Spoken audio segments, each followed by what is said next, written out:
I know that some in our audience know the finer points of hockey. The Chris Johnston Show. We are your friends. The biggest stories, bringing you inside the game. What did you hear? The Chris Johnston Show. What is going on? Here's Chris with your host, Julian McKenzie. Part of the game. Welcome to the first edition of the Chris Johnston Show for the year of our Lord 2022. CJ, I hope your New Year's were great and safe, obviously. And I hope your New Year was pretty great. It was great. It was very quiet.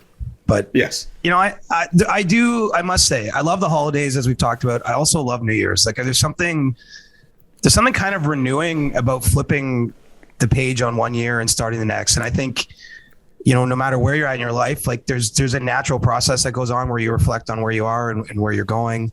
And I just find that very kind of energizing. So I my New Year's have changed a lot over the years, put it that way. There was no hangover involved this year. There's no big party or anything, although maybe in the times we're in, maybe that's normal for everybody, but quiet night itself, but like it's a nice time to reflect. Did you make a resolution, or are you that kind of guy? I write down goals for the new year. I don't necessarily make resolutions, but I don't know. I guess they could be conflated as the same thing, I guess. But right. My basic stuff, like I'd like to lose a little bit of weight and stuff. And depending on how COVID goes, I would like this year to be the year I finally cover an NHL game in an arena that's not in Montreal. So let's see how it goes. I'm still optimistic that we're gonna get that. So that's among the long list of goals I have for 2022. I mean, that's how I see it. I don't see it as resolutions. I see them as goals. That's awesome. You do that. You know, it's something I am very big on. I actually haven't done mine yet. It's only January 3rd. But I do want to sit down, and I think it's really helpful. Just a little hack for our listeners. Like, I think it's amazing. There's something about the act of writing the goal down. Yeah. I write it in a declarative way, like I am going to do this, or like this will happen in my life, whatever it is. And there's just something about, like, you almost feel silly doing it, but I'm telling you, like, write down the craziest thing in your mind you really want to do. Cause, like, you know, without getting too personal on here, like, I can go back and show you stuff, like, where there's one in particular, I think I did it at the end of 2015 or the start of 2016. Sure. And like, I wrote down some things at that time would have seemed impossible, and every single one of them happened. And, you know, there's just something powerful about that. And I think somehow it puts it in the universe. So if you're out here listening to our show for hockey, but you are in a spot where you want to reflect on your life, I would encourage you very much to write down the goals and just watch the magic happen afterwards. And also, don't worry about, like, oh man, I got to make sure all my goals are realistic and whatever. No, like, write I'm what telling you want. not to be realistic. Absolutely, that's it. I'm with you, man. Like, write whatever you feel, man. I was telling someone the other day about that, so I'm totally with you on that. Like, I did, like, pay off my mortgage before 40, and that was at a time in my life that seemed impossible, and it happened. And you know, stuff like that, like, you know, things like of that nature. At that time, actually, I wasn't running at all. I was probably 30 pounds heavier than I am talking to you today. And I wrote that I wanted to run a faster marathon than my previous marathon. It took me until I did the COVID marathon in April, but I ran, 12 or 13 minutes faster than my previous best marathon. And then, like, I wrote that as like a fat slob who wasn't running, basically. And so, like, not that that's so preposterous, but the point is like, the day I wrote that down, I was nowhere near being able to do that. But like, the act of writing it down, I think, sets you down the path to do it. So that's nothing short of inspiring. That's actually very inspiring. That's serious awesome. though. Like, it's real. And I've told, it's funny, like, anyone that I get in this kind of conversation, like, I really believe in this. Like, I'm telling you, just do it right now. Like, maybe you're at a tough part in your life, honestly, because that stage in 2015 and 16, like the one I'm thinking of specifically, I was in a really bad stage of my life. My mom was sick with ultimately what would kill her. She had brain cancer. I was in a really tough spot, but like, I wanted to imagine the good things that I was going to get to. And honestly, they all happened. So, and you have to put the work in afterwards. But I just think that something about writing it down triggers something in you to actually go follow through and chase your dreams. If you get a chance to write your goals, would you be comfortable on a future episode sharing some of them? Sure. Not all of them. No, you don't have to share all of them. I didn't share all of them, all of mine, I should say. But if there are any like hockey business related goals, I'd love to hear at least one of them on a future episode. But we can get to that. Yeah, I'm very like I think that's part of it too. Like I'm not scared to share. I mean, how silly do you really sound? So if you have a big dream, I mean, everyone should have a big dream, no matter what they're doing. And obviously for us, being a hockey journalist is a big part of our life. So I have tons of big professional dreams. And, a lot of great things happened for me in 2021 professionally. And I don't think those things happen if you don't really set your bar high and work your ass off and go chase it. And with that, I should mention for anyone listening or watching the podcast, yes, I am sick. I've been sick for the last how many days? That's why I sound funny. That's why I'm swiping at my nose. Negative tests, though. Negative rapid tests, though. And I have not been outside. I've been isolating basically either in my room or in the office. So you're not going to catch me outside, especially as the curfew in Quebec is back in effect. That being said, considering the fact I was sick a few days ago, I feel a lot better than I initially was. And bad segue in coming here. I still think I feel a little bit better than the Edmonton Oilers do, who have 2 wins in their last 10 games.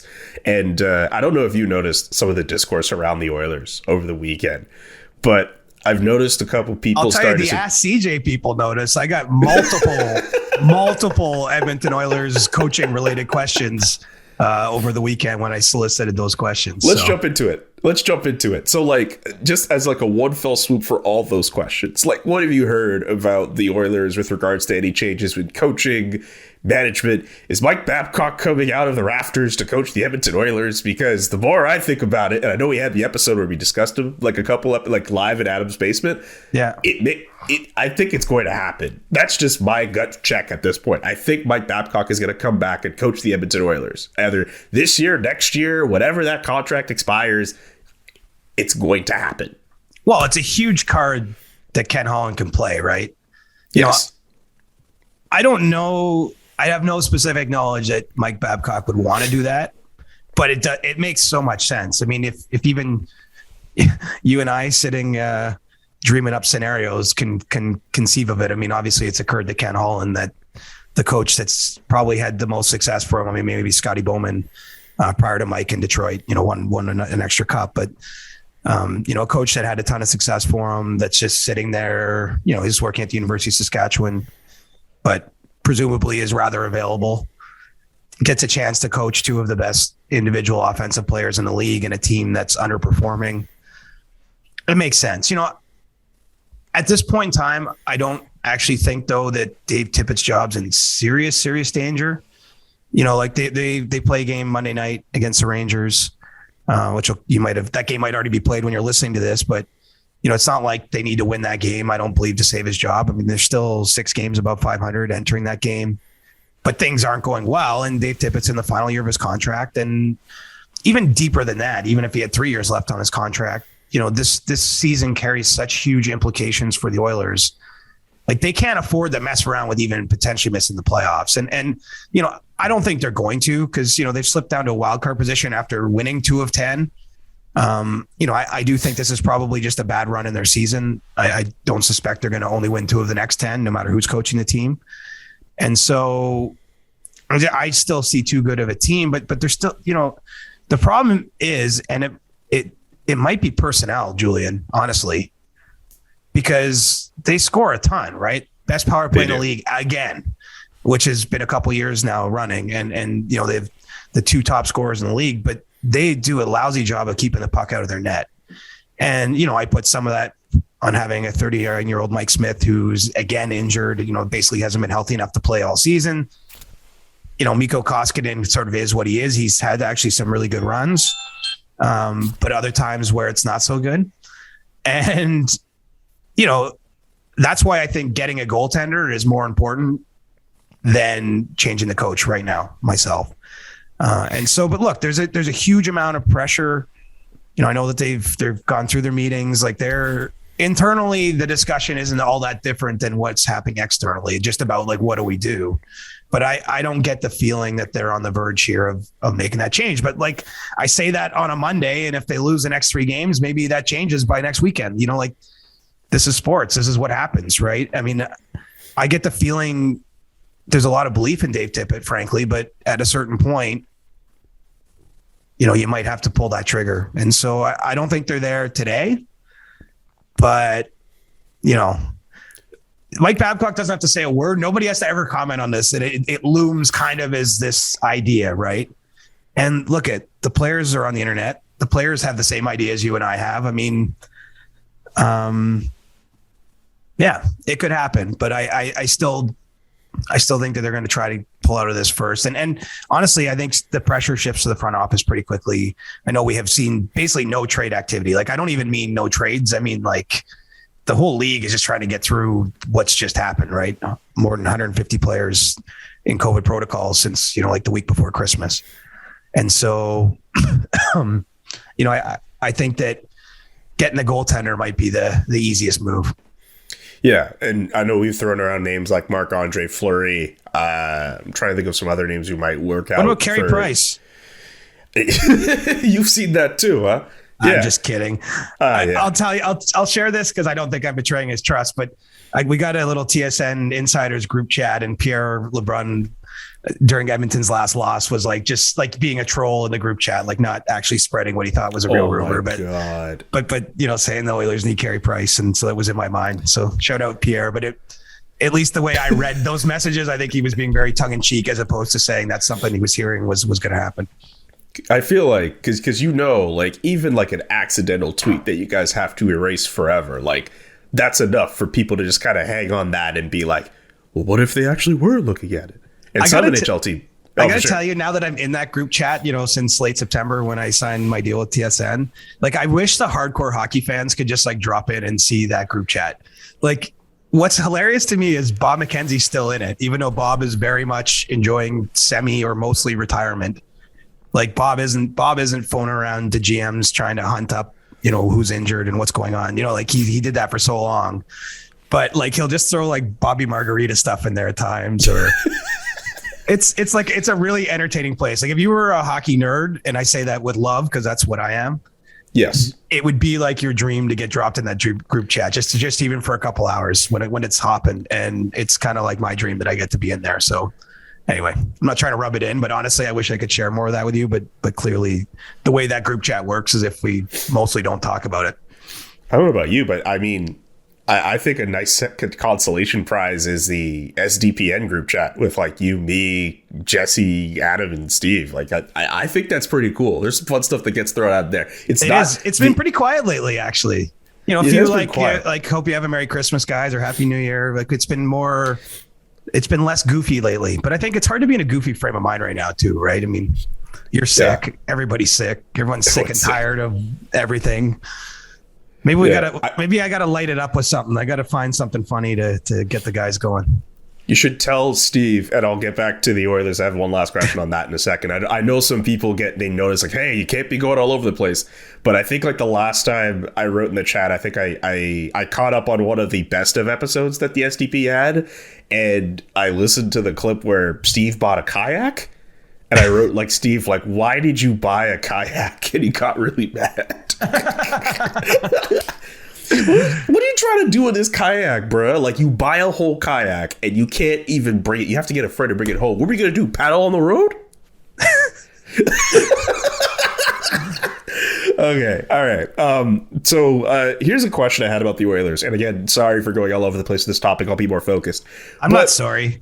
Deal with it. That's fine. This is a free form pod, people. So the fact that there have been changes in other Canadian markets. So the Canadians, we know they went through the wholesale changes they did in the front office. The Vancouver Canucks, obviously, they did what they did. Do you think the fact that other markets in Canada have done changes this year, does that also add to the pressure that the Edmonton Oilers might be feeling? Well, I think the Vancouver one's most relevant because Vancouver, like Edmonton, started the year with big expectations. Obviously, we're very vastly underperforming those expectations. Yes. It's funny, a stat I just uncovered doing my Inside the NHL column for the Star. Bruce Boudreau at 9 games has earned 17 points as Canucks coach, and Travis Green had earned 18 points in 25 games prior to being fired. So, I mean, they've almost doubled their point total in a fraction of the games, a third of the games, or a little bit more than that. Which I've been clear on this. I think Travis Green is a good coach. I think he did a lot of great things in Vancouver, and I think he'll be a good coach. This is one of those instances where I actually don't think it was all coaching or anything. I just think something needed shaken up there. Like they were just so much worse than the talent on their roster. And obviously Bruce Boudreau's got the magic touch now. So I think that one is more relevant in part because the turnaround has been dramatic. They're in the same division, right? Not that we're at a point where maybe the Oilers are sweating the Canucks position in the standings so much, but they've gotten right there. So I think that one is most relevant. And honestly, you get to a certain point, like the Oilers had such a ridiculously good start.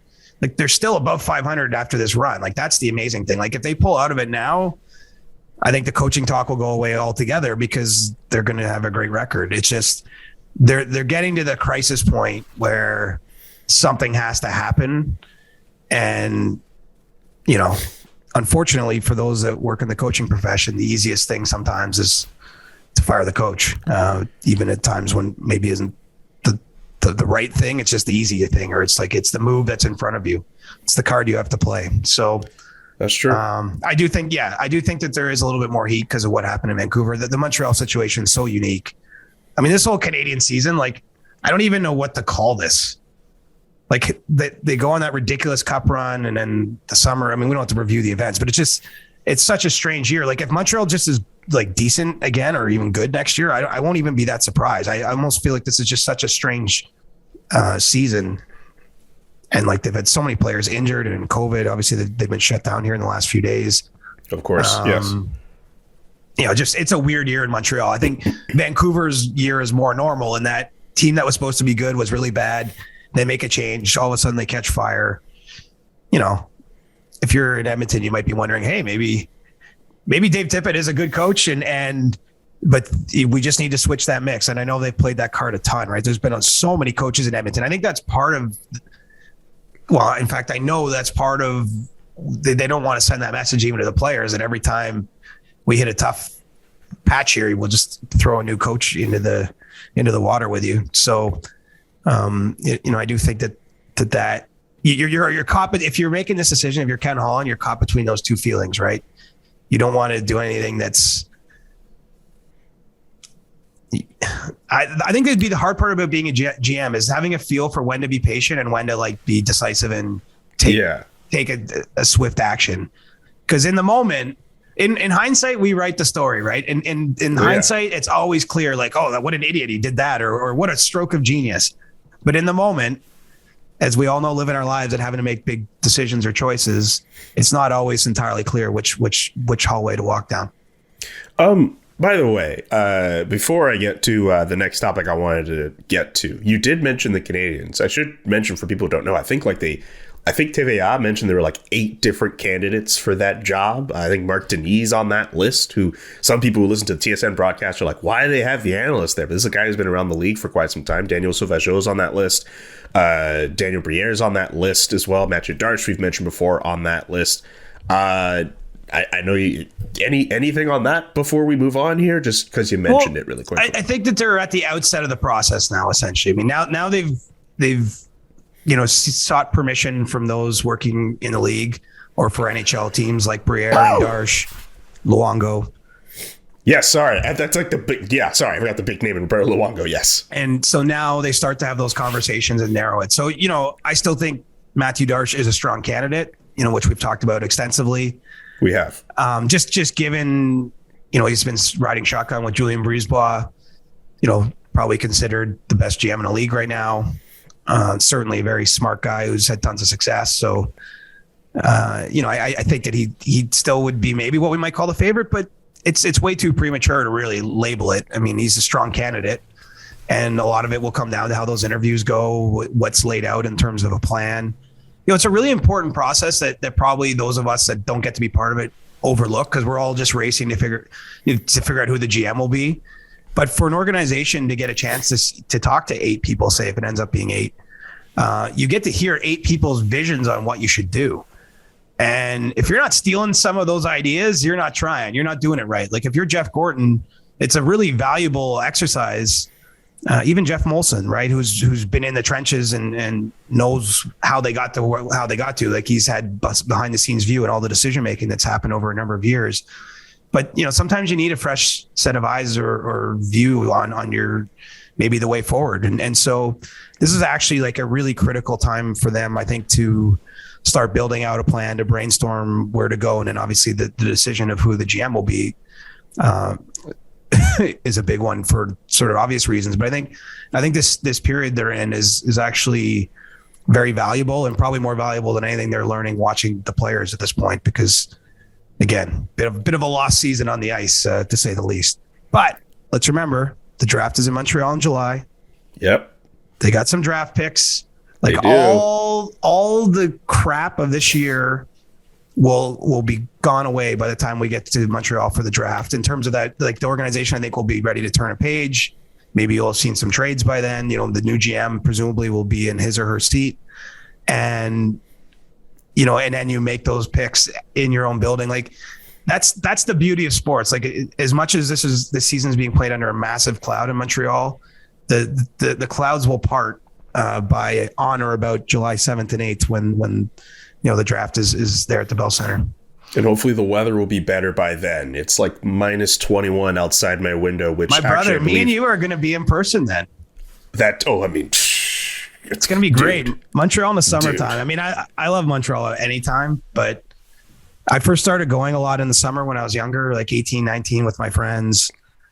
I mean, I went to Montreal a bunch. I mean, first of all, we started going there because you could drink a year younger. You couldn't in Ontario. Yes. So that's like full disclosure. I was there on my 18th birthday because you can go to a bar. And when I was 18, I looked like I was 12. So I wasn't getting in any bars in Ontario. I'll tell you that much. Do you remember what bar you went to in Montreal on your 18th? This probably doesn't exist anymore, but still. It wouldn't be classy. I know that much. Like I was a hick from Coburg. Oh boy. Were you went to like Grumpy's or something? Yeah, I'm not like winking at anything there. No, I mean like literally, I do remember we used to go to Peel Pub sometimes, which I don't think exists anymore because it was really cheap. And I was really young and poor, and literally I just wanted to be in a bar. Like I didn't care what it was. I just wanted to like order a beer from a server and have them bring it and be allowed to drink it. Man, we're really going down the rabbit hole of random stories today, but Peel Pub is closed. I think it still exists. Yeah, Peel Pub still exists. Yeah, like, it still exists. This is kind of gross, but I have a vague memory of them having like a $2 spaghetti dinner or something, like something so cheap. Keep in mind, I'm 40. So those of you that can do the math, this is like literally a little over 20 years ago we're talking about. But like I remember you could go in there and it felt like you were eating and drinking for free, which again, at that point in my life, I was working at Wendy's in Coburg. So yes, I wasn't pulling in a huge salary. I was trying to save for university. And so it wasn't just going to Montreal. It was like doing it on somewhat of a budget was a priority for me. And that, so yeah, I didn't go to any cool bars.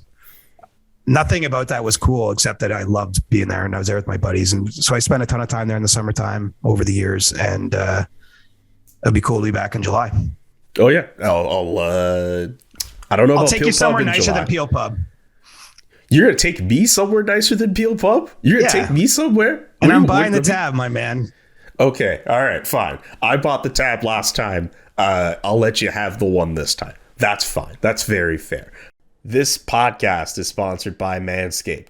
Cheers to 2022 and resolutions you can actually keep. I know I'm more of a goals person, but resolutions regarding Manscaped, I think those are some pretty good ones you can keep. How about having clean and shiny balls all year round? Our sponsors at Manscaped are here to save your balls this year and make the ball drop into 2022 the cleanest and sexiest ever.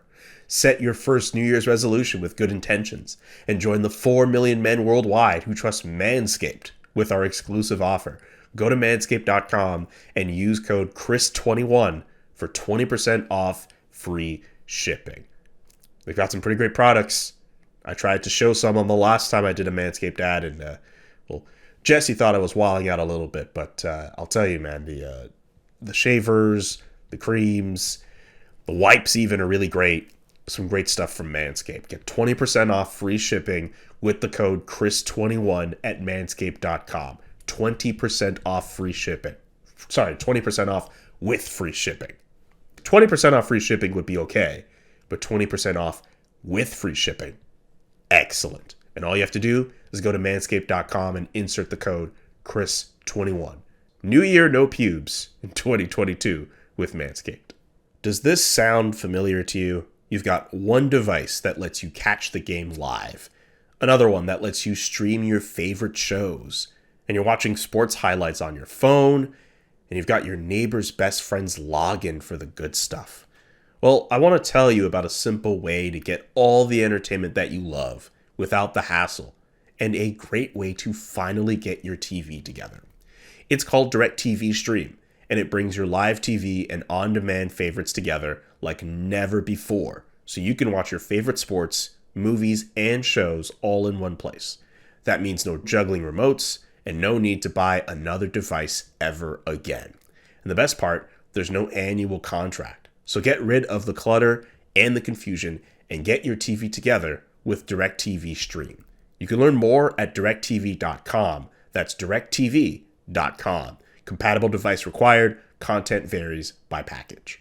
To the Winter Classic that happened this past weekend. I was actually in the middle of a segue. I was talking about how cold it was outside my window today in Montreal because it was around as cold as it was in Minnesota over the weekend. But there's something I just kind of want to discuss with that because the game itself, the Blues, they did their thing. They showed up wearing like beach outfits to the game. It was and they awesome. Still won. Look, if you want to get frostbite, my man, that's on you. But like, it's a state of mind, Julian. Yeah, sure. It's a state of mind. Enjoy the cold. But the fact that it was on at the same time as this Leafs Sens game, like, and there's a whole other thing I want to get to with that in a second too. But isn't that weird to me? Like, that's weird to me. The fact that it's supposed to be the game the NHL is supposed to have on New Year's Day, and then you have it on at the same time as a Battle of Ontario game. Like, I feel like you're kind of segmenting your audience here, but maybe I'm wrong. Maybe I have a weird take. I just think that the NHL should have made this into something that was unimpeded by anything else, and it kind of loses the specialness of this. I was just curious your thoughts on the scheduling of it. I don't buy that argument as much. I saw our colleague, the agent provocateur, was on about this a little bit on Twitter. Alan Walsh, tweeted something similar, like a similar idea to that. I've been to probably 15 outdoor games in the NHL. Give or take, I haven't added it up, but I was going every year for a number of years to the Winter Classic, but even some of the other Stadium Series and Heritage Classics and all that. Like, to me, they've become less of a TV event, and the beauty of a Winter Classic or even just any outdoor game is it's always fun when you're in the stadium. Yeah. Like, if you go back to the origins of this, right? Like in 2009, I was there and they had it at Wrigley Field. And so part of it way back then was like, imagine just putting a hockey rink in this famous baseball stadium, what that'll look like. And so it was a bit of a TV event because people just wanted to see it. Then they went to Fenway Park and they've been all sorts of kind of landmarks since. But I think over time, people are like, all right, yeah, we've seen this. You can put a hockey arena anywhere and play a game. The cool part is when you're on the ground, like 100%, it's the closest thing to sort of like a college football type of atmosphere, especially on New Year's Day. Like there's something amazing. Like they really hit on something with the Winter Classics, in my opinion, because you wake up and it's New Year's Day and you go outside and some of them have been really freaking cold. I remember 2014 in Ann Arbor, Michigan at the Big House, 105,000 people. And they did this cool thing, Julian, where they sold half the tickets of the stadium to people buying in Michigan and the other half buying from Ontario, presumably to get the Leafs and Red Wings fans. And like literally, if you see an overhead shot of the stadium, like one half of the stadium was blue and the other half was red. That's so cool. I can't remember how far Ann Arbor is from Detroit, like how long it should take, but it took like 2 hours to get there because there's a giant snowstorm and the streets were just packed with everyone going to this game. And like I was on a media bus and we're pulling up to the stadium and there's just people everywhere tailgating. Like it was like, my point is, I don't know how that looked on TV. And I remember that game had a bunch of stoppages because of all the snow. They had to clear the ice extra. Like it probably as a TV event might not have been that interesting. Like once you probably see the stadium, like that's cool. And then after 5 minutes, you're like, you know what? This isn't a great TV, but it was a great event in the stadium. And so that's a long way of saying, I don't see a problem with them scheduling head to head with other NHL games, because I do think largely, of course, there's some TV element there, but even the TV partners themselves, like they're not sending their panels as much to the games. I don't think like they sent any on Saturday. No, you're right. Right. So my point is they're not doing their broadcast. Like they're not blowing it up to that degree.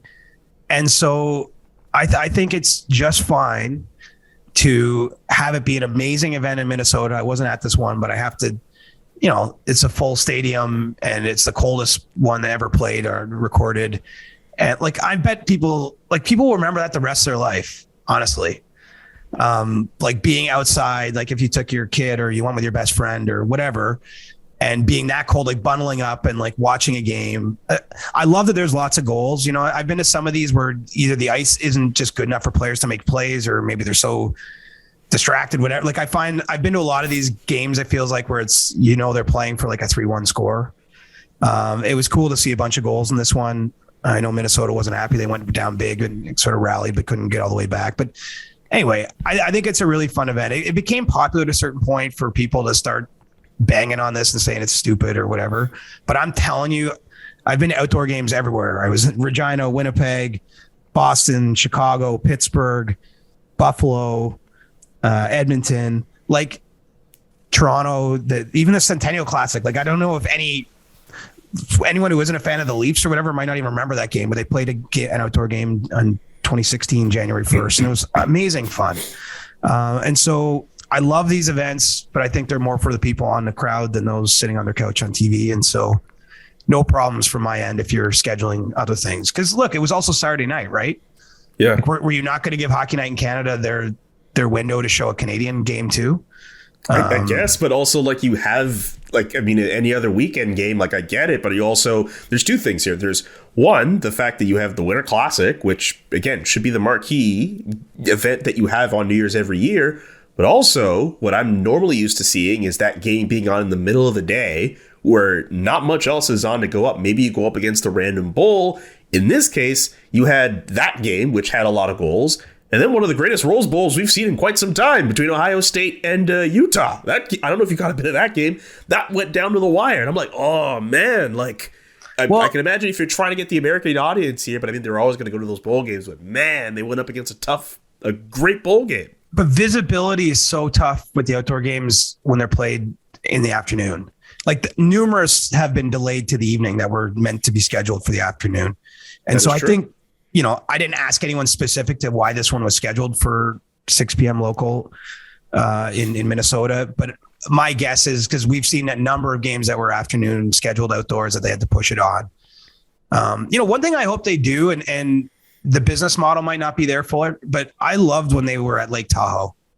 And that was entirely a TV event, right? I mean, you basically couldn't get fans anywhere near that thing.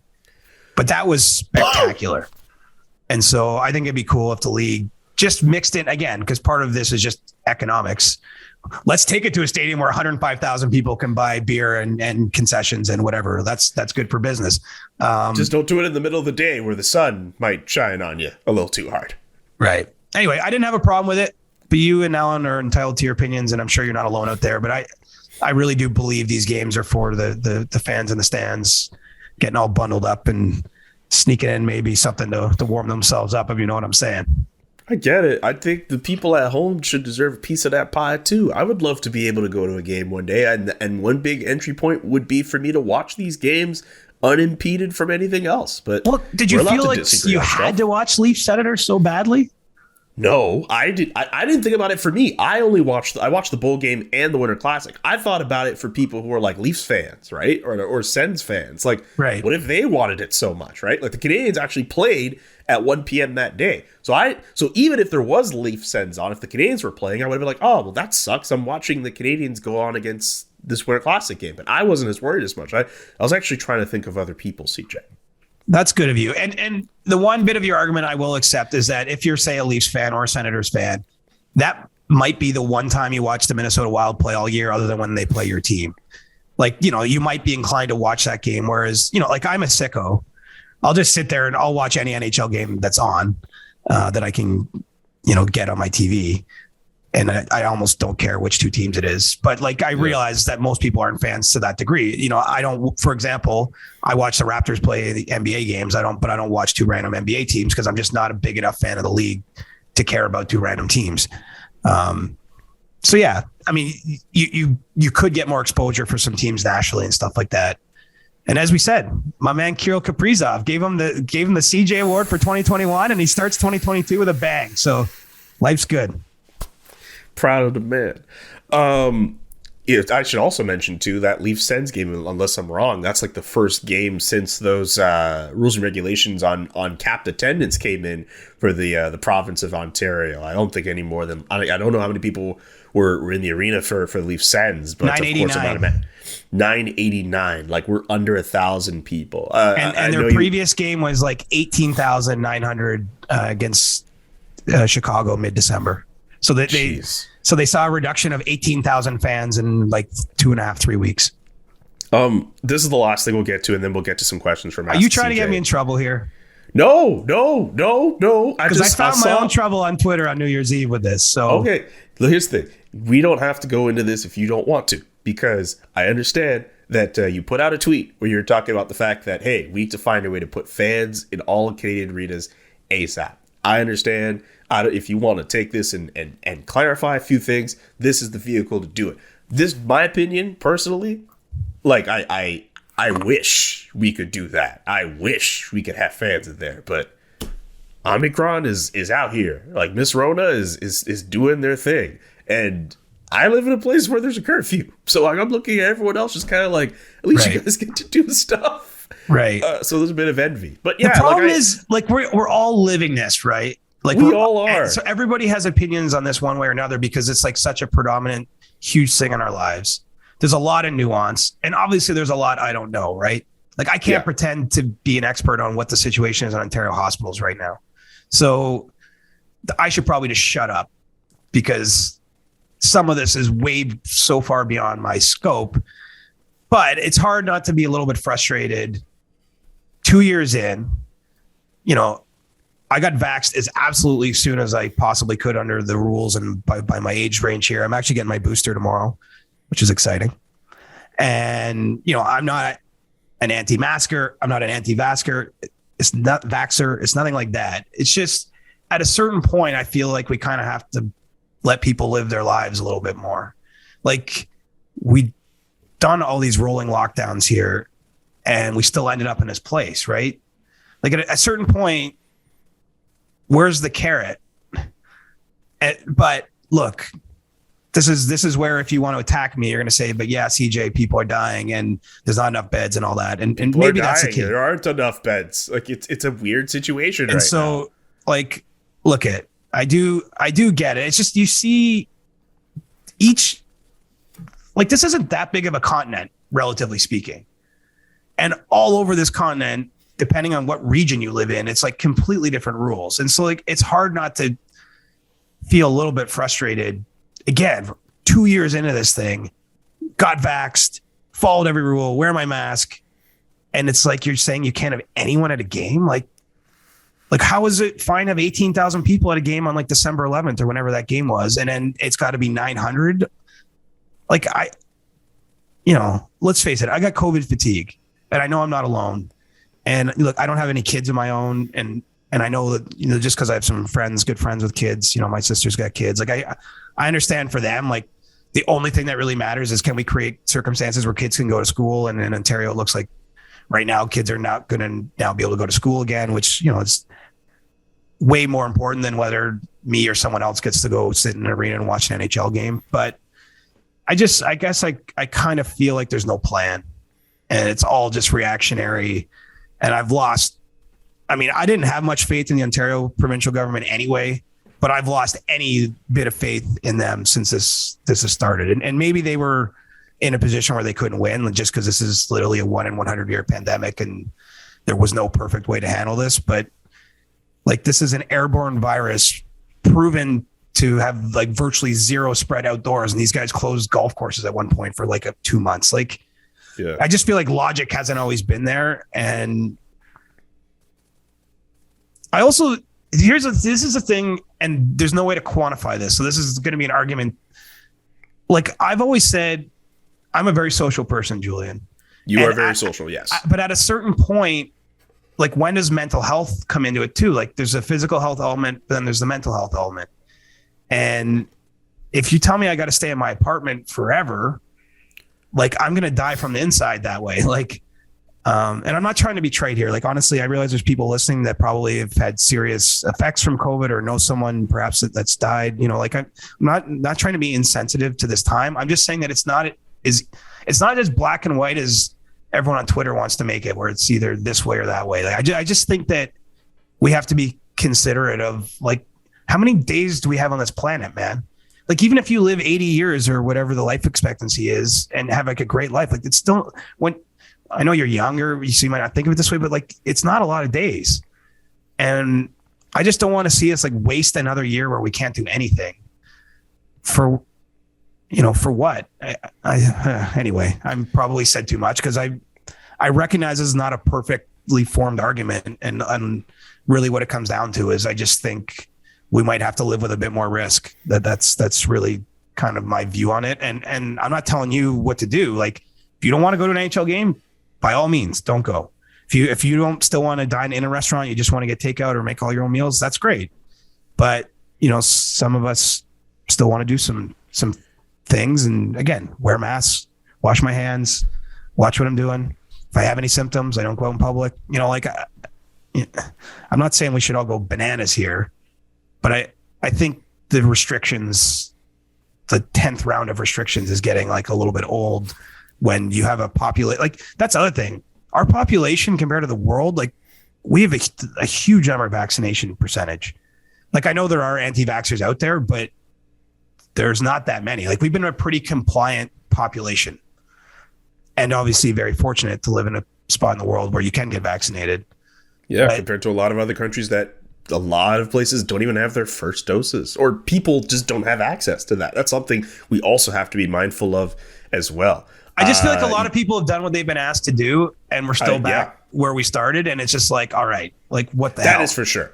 I think regardless of whether in Ontario or whether in Quebec or in so many other parts of the world, I don't think that's a dispute at all. Like, I think a lot of people have just felt over the last little while that they've done as much as they can do, and we all thought it was going to be over, or at the very least we'd be in the endemic, but it does feel like we've gotten back to square one. Like, again, a little bit beyond my depth of scope here. This doesn't count as NHL insider info, but come on, like this. Do you know anyone who's been that sick with Omicron? I may or may not have it. I don't know. Everything I've read though is like it's way like it's obviously way more transmissible, but it's like it's nowhere near as dangerous. And obviously a big part of that is because we are vaccinated. You gotta remember, like, you can still spread it, my guy. You can still get it. You can still get it to a point where I could be, because I'm double vaxxed, whether it's Omicron I had or a bad flu, like, I'm just in bed. I could have easily been in a position where I could have just been in a hospital bed taken up and just further damaging the Quebec hospital system as it is, or possibly walking around and infecting somebody with underlying conditions and making it worse for them. We kind of have to remember here that with all of our own personal freedoms, there's a lot of stuff that we want to do, like go out and be social. I'm social just like you, my man. Like, I want to be out with my friends all the time. I want to be able to go to bars and stuff. I want to do all this stuff. But like, one thing I'm realizing over this last, like, how many months we've gone through this, like the measures that are in there, I don't agree with all of them. I think the curfew is a stupid idea, but a lot of these measures are in there to protect everyone else, not just you. We have to think about it from a standpoint where it's not just you. It's not everything just about you or me or just individuals. It's about protecting other people. It's about thinking of other people. That's what has to be considered in all of this. It sucks. And I think honestly, though, like part of this is just me acknowledging, like, I've just really struggled for periods during this, like personally. Like, that's okay to acknowledge too. No, but like, so like that's partially where I arrive at this point. It's not even that I'm just being selfish. Like, I realize it could sound that way, but it's like I'm crying out for help because it's like honestly, like I hate doing our job during this. Like it sucks, man. It does. Yeah. It's I'm so lucky. I've never had to work a friggin' day in my life. Like I'm sitting before you like the luckiest guy on earth. And I recognize that. And so like me complaining about my job, like it's really friggin' rich. But like not being in contact with people, not being able to have conversations, like such a huge part of the job is social again. And like, I feel so withdrawn from the league and the players. Like I feel like there's not nearly as much good work being done just because the conditions don't allow for it. I don't just mean by myself, I mean by everyone. Like it's just a really hard time. Like remember Paul Maurice mentioned, you know, when he stepped down from the Jets about like how hard that season was with no fans. Like he's like, you remember he said something and like you look around, you're like, what's the point? Like I've had some of those same feelings myself. And literally like I've lived my dream every day since I was 18. Like I wanted to do this my whole life, but there's just like a lot of days where I'm like, what are we even doing here? And so it's been hard. Right. And so that's where this is coming from. It's not me saying, I think I'm better than everyone else and you should suffer or your grandma should suffer. And so I can go to a hockey game. It's just, I think we at this point, this friggin' deep into this thing, I think we need better messaging. We need a clearer plan and from the governments. I think we need some idea or roadmap of how this is going to play out. Not like, hey, in 3 weeks, your whole life might be turned upside down yet again. And imagine being a business owner in this.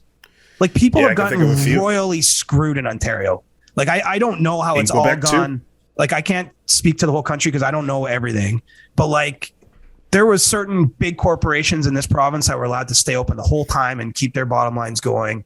And so many sort of mom and pop type of smaller restaurants or hardware stores, what have you, like weren't allowed to stay open. Like it was insane the way big business controlled the decisions that were made at the start in Ontario. And like, just, I don't know where we're going. Like there's all these talk of new measures right now today. And so like, I'm not sure what's coming down, but if they do that again, like, it's brutal. Like I live in the middle of a vibrant city and you walk around now and you can't believe how many businesses went out of business. Like it's crazy the impacts of this thing. Like we're going to have to study this for like the next 10 years after it's over to figure out everything that happened. Cause it's been so wild. And so, yeah, it's a long way of saying this has been hard, brother. Yeah, dude, I wish I could give you a hug right now. I'm all good. Like, I don't want to say, I'm just speaking from my heart though. Like I'm just being honest about that's why I want to give you a hug. Where that tweet came from, I feel bad for you. Like I sent that one tweet and it's like 700,000 impressions and it's a lot of people yelling at me and that's fine. Like I just, I'm trying to be constructive too, but I know I'm not the only one out there sitting going like, come on. So all of a sudden now you're telling people they can't go do one thing they like for themselves. Seems nuts to me. Yeah. Just as a last final thing to put a bow on the topic before we just get to a small handful of questions on Ask CJ, just continue to be safe out here. We're good. We're in the fight together. Let's just try to just keep our heads above water and try to be as positive as we can. I understand things are really hard for a lot of people. You're right. Just kind of going through all of this and kind of being at what feels like square one does kind of suck, but we have vaccines, we have boosters. You're fortunate to be in a position where you're able to get your booster. I don't think I'm able to even book an appointment till the end of the month. Like I can't wait until I have that opportunity myself. I earn these gray hairs in the beard, brother. Clearly. They come with some entrance fees. I get into the booster club a little sooner.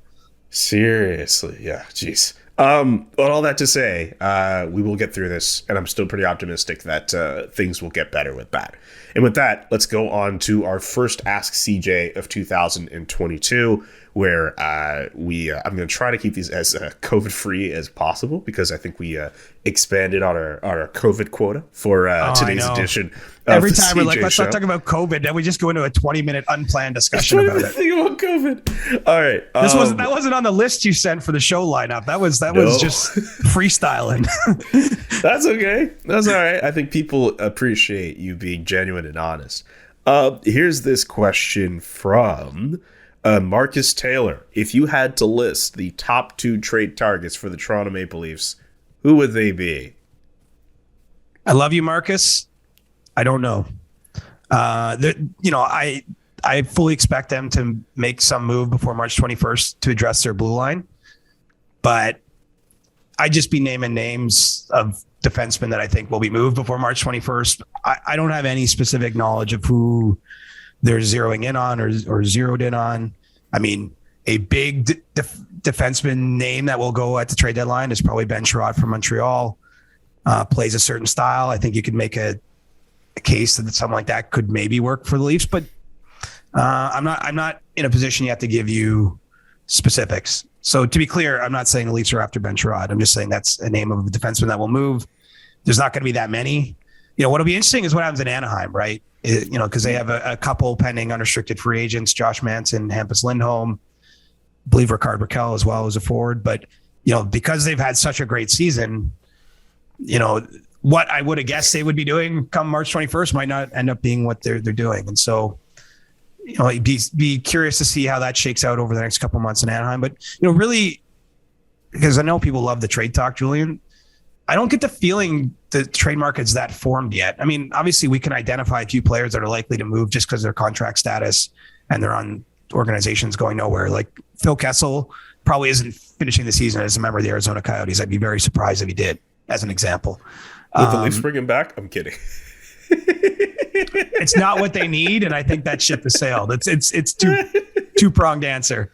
So my point is, like, we can identify a few players that are going to probably be moved, but I don't get the sense that all the dance partners have lined up just yet. A lot of teams haven't played many games, right?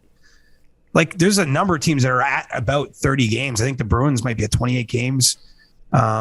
Even though we're later in the calendar year and we're used to this being a time there's more trade chatter. I mean, the deadline itself is a month later, but also just a lot of teams I still don't think know what they are. And so this is going to be a different trading period than normal.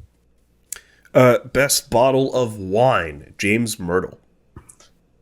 I haven't met a bottle or too many bottles of wine I don't like. I'll tell you that much. I tend to drink California wines a fair bit. I've been to Napa a couple times and actually had one of my most memorable. The one thing I haven't been good at, Julian, I've traveled a ton for work, like a ton. Yes. A crazy amount, like something like 3,000 nights in a Marriott in my life or something. It's a little less than that, but it's 2,000 something. But I was never, because I was always really committed to the work. I never had as much, like I didn't take advantage of that probably to the degree most people would in terms of like going to a museum or just like squeezing in time to do something touristy local. And also I was traveling constantly. So like in a weird way, your mental capacity to plan ahead or do that is limited. But one of my favorite times on the road with Sean McKenzie and Paul Romanuk, who was calling Leafs games at the time for Sportsnet. We went to Ridge Winery, which is just a little bit outside of San Jose, like up a mountain. And it was one of the coolest days. Like the pictures I have from that, like are ridiculous. Like it was awesome up there and the wine is amazing. And I actually had some Ridge the other night. And this is what I like about wine is it can connect you to memories like that. Like I just feel like there's something kind of magical about wine. And I was thinking of that time that I went up there with Sean and Paul and that was all Sean's doing. So thank you, Sean. Because Sean was a very good social convener. Like he would be looking ahead like, hey, in 3 weeks, we're going to be in Nashville. Like I've heard about this cool restaurant. Let's do this. And so he got me out of my just normal routines in each city. And so that was awesome. So I'll say Ridge, anything you can get from Ridge, James Myrtle, that will treat you well. It's a good bottle, no matter which of the grapes you choose. Thank you for the question, James. Fan of the show. Seems like a nice young fellow. Red Shark Pack on Discord. Do you know when a team is providing false information that they want to be leaked? I don't think teams do it that much, actually. Really? Look at a lot of people in this industry bullshit. And, like a huge part of my job is bullshitting. If I'm being honest, it's phoning people and having conversations. I'm not saying I'm making stuff up and they're making stuff up, but my point is it's like conversations. It's just, like catching up on what you think, what you're seeing, what you're hearing.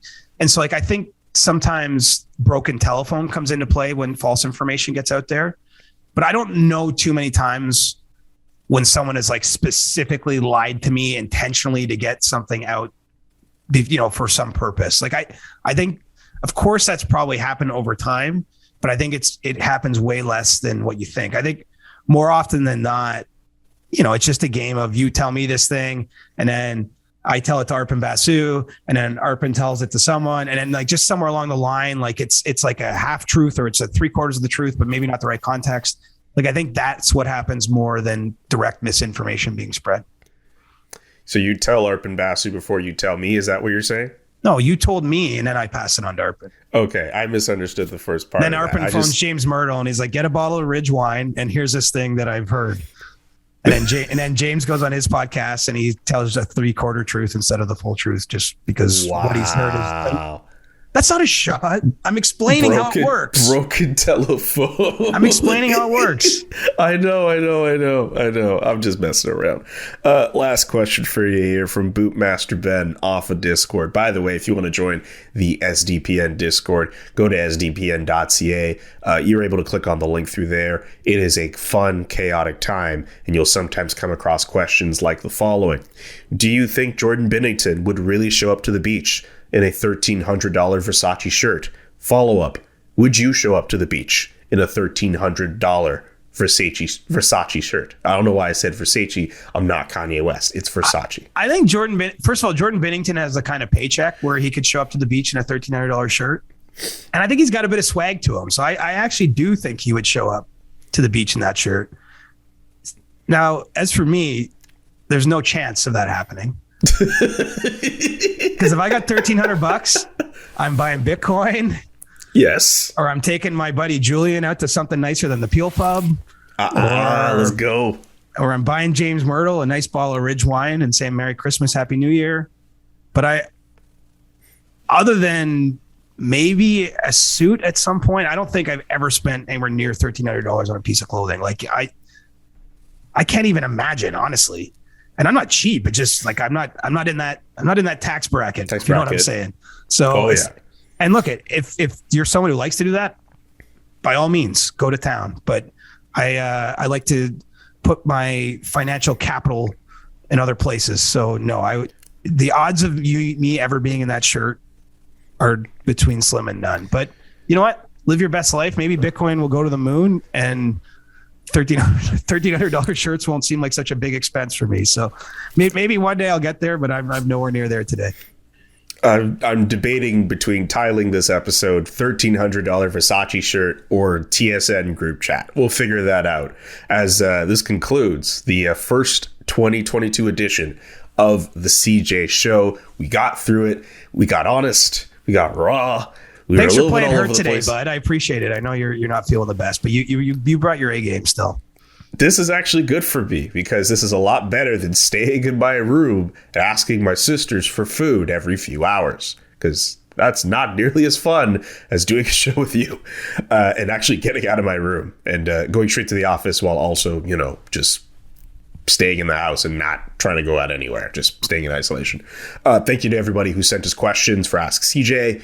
Thank you to everyone who continues to listen to the show, subscribe to the podcast wherever you listen to podcasts. We will be back on Thursday with a brand spanking new episode, stick taps, the whole 9 yards. We'll see what else happens in the NHL world between now and Thursday that we'll end up talking about. For CJ, I'm Julian saying so long and peace. Happy New Year. The Chris Johnston Show. Inside the game, twice a week. Follow Chris on Twitter @ReporterChris. And follow Julian McKenzie @JK McKenzie.